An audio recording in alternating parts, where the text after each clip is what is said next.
Luin nyo, long block na yan, tapos may palaman pa. Tsaka yung ginawa dito, kasi medyo malaki na yung piston, ginawa na siya na...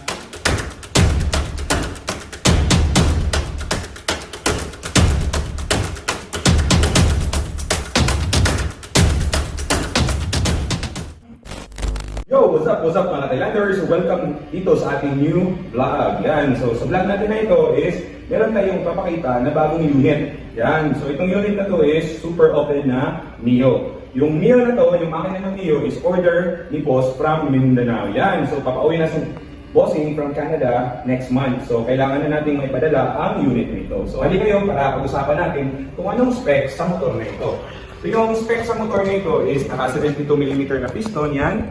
Yan, 20mm. Naka CNC block na manotch. Yan. And then of course, naka 4-valve din tayo. Yung 4-valve na ito is, yan. Ito natin, this is K2 speed. Yan. Naka beryllium na valve set. Tapos yung sukat sa valve nito is 20. Ito naman naka-modified na rin siya na sasakto sa perforator natin. Ang laki talaga, oh. Makikita nyo, pinalakihan talaga yan. Tapos pinamachine siya. Yan. Then meron na rin tayong mga breather. Yan, kabilaan. Tapos ito, camber cover. Makikita nyo, naka-manotch na yan na CNC ito. Manotch. Yan. Right, shout out kay Bossing Manotch. So, dito din sa panggilid, start tayo dito sa panggilid, naka-SPS na rin ito. SPS na pulley. Shout out SPS. Yan. Tsaka ito nakakalkal na rin, tapos naka-racing spring. Yan. Then dito naman tayo sa suspension. Yan. Hindi lang masyado makita, no? Tapos dito naman tayo sa suspension, yung gamit niya is YSS G6. Yan, YSS G6. Medyo mahirap hanapin yung suspension na ganito. Yan. And then, of course, rim set natin, no?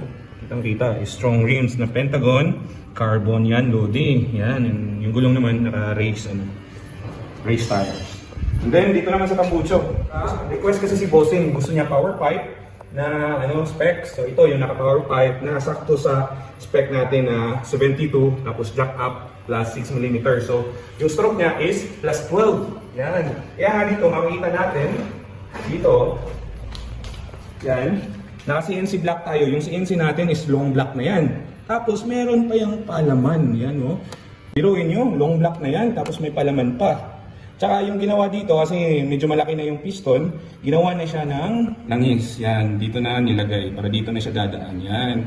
Advantage nito is hindi na siya mainit, sobrang init na dadaan dito sa block. Yan. Tapos mas malakas na yung oil pressure niyan. Yan. And then dito flywheel. Itong flywheel naka-light na rin, naka-spec sa load ng makina. Tapos ito, sobrang laki.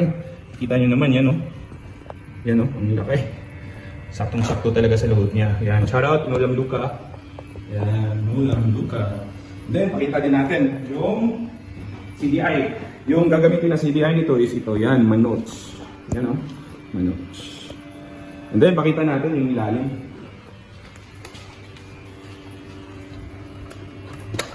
Yan. So, dito naman sa ilalim, gamit natin SPS na gas tank. Yan. Shout out SPS. And then dito naman pakita natin sa chassis natin na relocate nila yung suspension mount para iwas wheelie siya. Yan yung sabi sa mekaniko natin dito. Then ito yung carburetor natin, flathead na keyhen. Yan. Sobrang laki. And then ito yung CDI ilalagay dito. CDI. Then yan, naka-bracket na rin siya. Yan. So, yan yung specs ng makina natin. Naka-open gas nga pala. Ito natin is 8.1. Formula 8.1. Then, ito naman yung caliper na gamit natin. Yan. Saktong-sakto sa stock na disc. Then, of course, yan. Naka-carbon rims. Yan. Order ito ni Boss. Yan. Yung rims, tambucho, tsaka yung makina, order yan ni Boss. Tsaka yung pinaka-important pala yung ginamit natin dito is yung electric starter. Yung electric starter naman is yun yung bagong labas ng SPS. Yung load nito is 290. Yung CNC SPS electric starter ay kaya hanggang 500cc displacement. So pakita ko sa inyo kung aandar nga ba. Yan, try natin paandarin.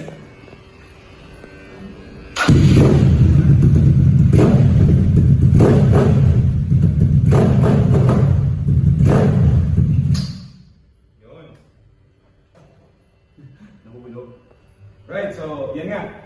Yan yung specs natin. So kung gusto nyo mag-order, DM lang kayo. Alright, laging tandaan, pagbibirit, pag-isipan na may pamilya na naghihintay sa bahay.